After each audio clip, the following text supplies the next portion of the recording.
Hello everyone, welcome back to our channel. आज की news बहुत ही इम्पोर्टेंट इसलिए है क्योंकि हम एक बात तो ये कह सकते हैं कि बच्चों की ज़िंदगी से खिलवाड़ हो रहा है। क्योंकि वैसे भी नौकरी पाना एक तरह से भगवान पाने के बराबर हो गया है, क्योंकि नौकरी पाना इतना मुश्किल हो गया है, इतना डिफिकल्ट बना दिया गया है कि गवर्नमेंट ऐसा लग रहा है कि खेल खेल रही है, सिर्फ फॉर्म भरवाते जा रही है, पैसे ऐंठते जा रही है किसी ना किसी तरह से। और हम क्या है, मजबूर हैं, हमको चाहिए नौकरी। नौकरी नहीं करेंगे तो ना हमारी शादी होगी, ना हमारा आगे जाके फ्यूचर बनेगा, ना हम कुछ आगे जाके कुछ अचीव कर पाएंगे, ना जो हमने सोचा है, जो ख्वाब देखे हैं वो भी पूरे नहीं होंगे। तो इसके लिए तो ज़रूरी यही है कि भाई समय रहते नौकरी मिल जाए। पता चले बूढ़े में नौकरी मिले तो आजकल तो पेंशन भी ना मिलेगी। पहले तो पेंशन का भी प्रावधान है कि भाई बूढ़े हो गए तो पेंशन भी मिल जाती थी। अब तो वहाँ पे ये भी सुविधा नहीं है। तो ये जो केस है, ये एक्चुअली जो बिहार के जो बीपीएससी टीयर 3 के जो सिलेक्शन होने वाला था, उसमें ये बोला गया कि सीटेट की जो शर्तें थी उसमें वो बच्चे फेल पाए गए। वो पूरे बच्चे नहीं, आधे बच्चे। कुछ सेंटरों में ऐसा हुआ है कि उनको एलिजिबल माना गया है, कुछ सेंटर में उनको एलिजिबल नहीं माना गया। तो ऐसा कैसे? जब गाइडलाइन सारी जारी होती हैं, सब एक चीज़ डिसाइड करके दिया जाता है कि हाँ इतने नंबर वाले पास होंगे, इतने नंबर वाले फेल होंगे, तो आधे सेंटर वाले ऐसा मान रहे हैं, आधे सेंटर वाले नहीं मान रहे। ये क्या रूल है? ये अपने आप बना रहे हैं क्या कि भाई इनका सिलेक्शन देना है, इनका नहीं देना है? तो यहाँ जो न्यूज़ है वो काफ़ी बड़ी है और इसको आप सुन ही चुके होंगे। तो यहाँ पे ये बोला जा रहा था कि जो सीटेट में 82 मार्क्स जिनका है वो क्वालिफाई होंगे। यानी यहाँ पे अगर हम 55% की बात कर दें तो 82.5 आता है। तो टोटल या तो 82 मान लो या तो 83 मान लो, है ना। तो यहाँ पे ये बोला गया था कि 82 नंबर वाले पास है। यहाँ पे मैं आपको एक प्रूफ भी दिखाती हूँ जहाँ से आपको समझ में आ जाएगा कि यहाँ देखो साफ साफ बोला गया था कि चाहे उन्होंने सीटेट के अभ्यर्थी हों, ठीक है, चाहे वो जो बिहार टेट है उसके अभ्यर्थी, 2017 के लागू जो नियम है उनके अनुसार बीसी या ईबीसी उम्मीदवारों को 55% यानी 82 मार्क्स के आधार पर उत्तीर्ण माना जाएगा। जब साफ साफ दे दिया गया कि 82, और ये क्या है, बिहार लोक सेवा आयोग पटना का है ये। तो यहाँ पे साफ साफ जब बोला गया है कि 82 मार्क्स वाले क्वालिफाई माने जाएंगे, तो ये कैसा रूल है कि आधी जगह आप मान रहे हो, आधी जगह नहीं मान रहे हो?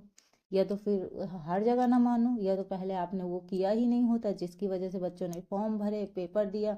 अब लास्ट टाइम ऐसा आया है जब वही बात है ना कि जैसे हम सोच रहे थे कि अब तो हमारी नियुक्ति हो जाएगी, उसके बाद ज्वाइनिंग एंड फिर बल्ले बल्ले, है ना। तो वही है कि पानी डाल के उठा दिया गया कि भाई जागो, तुम सपना देख रहे हो, ये हकीकत नहीं है। वही वाला हाल हो गया ना। तो यहाँ पे मैं ये कहूँगी कि इस पे सरकार कुछ ठोस कदम उठाए। और यहाँ पे क्योंकि ठोस कदम उठाने की ज़रूरत है, क्योंकि भविष्य का सवाल है। हम इतना प्रिपरेशन करते हैं, एक उम्मीद लगाते हैं, इतना मेहनत करने के बाद अगर हमारे हाथ में नियुक्ति पत्र नहीं होता है तो फिर पढ़ने का क्या फ़ायदा? फिर आधे बच्चे और जो है वो भी डिमोटिवेट होंगे। इसी वजह से पहले सबसे अच्छी नौकरी टीचर्स की ही मानी जाती थी। स्टार्टिंग में हम ये बोलते थे कि भाई टीचर की नौकरी बहुत अच्छी है, मतलब टीचर की नौकरी बढ़िया आराम से मिल जाती है, हमेशा वैकेंसीज आती रहती हैं। अब तो देखो सुपर टेट वगैरह का कोई अता पता नहीं है कि भाई कब आएगी कब नहीं आएगी।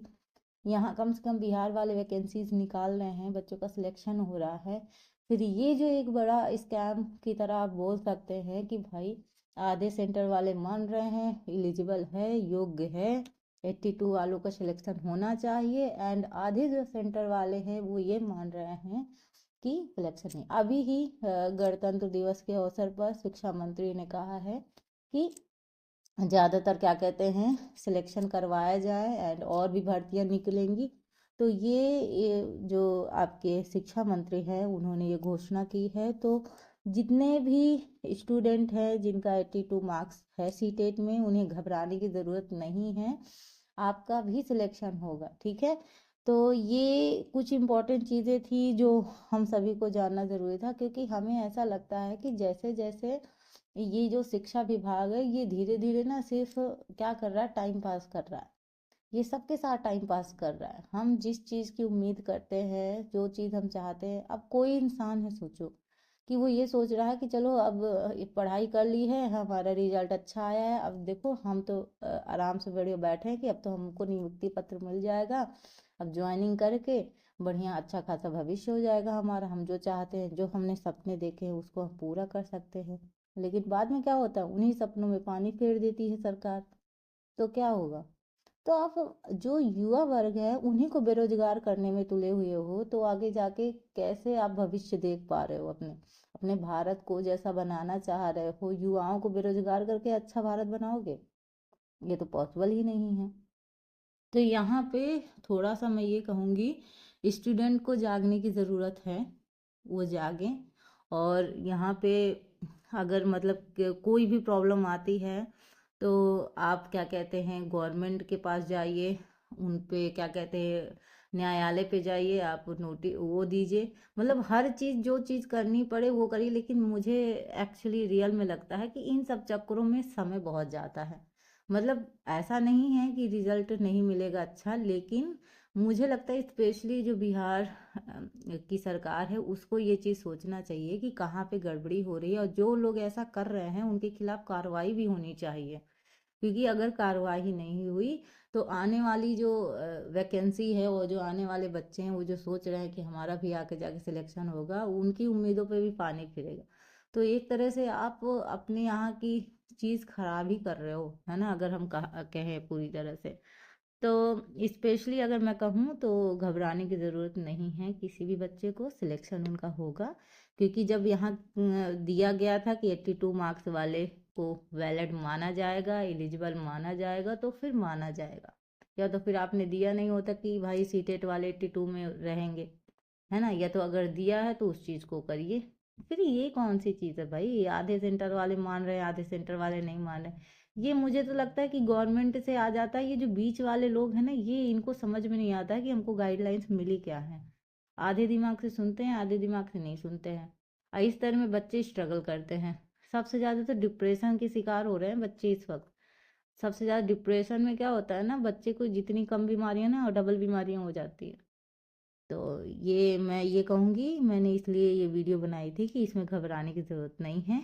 आप निश्चिंत रहें, आपका सिलेक्शन होगा और पक्का होगा, ठीक है। तो चलिए मिलते हैं अपने नेक्स्ट वीडियो में। आप बस सिलेक्शन का वेट कीजिए, एंड फिर मिठाई खाने के लिए तैयार रहिएगा। जल्द ही आपको नियुक्ति पत्र मिलेगी। Thank you for watching.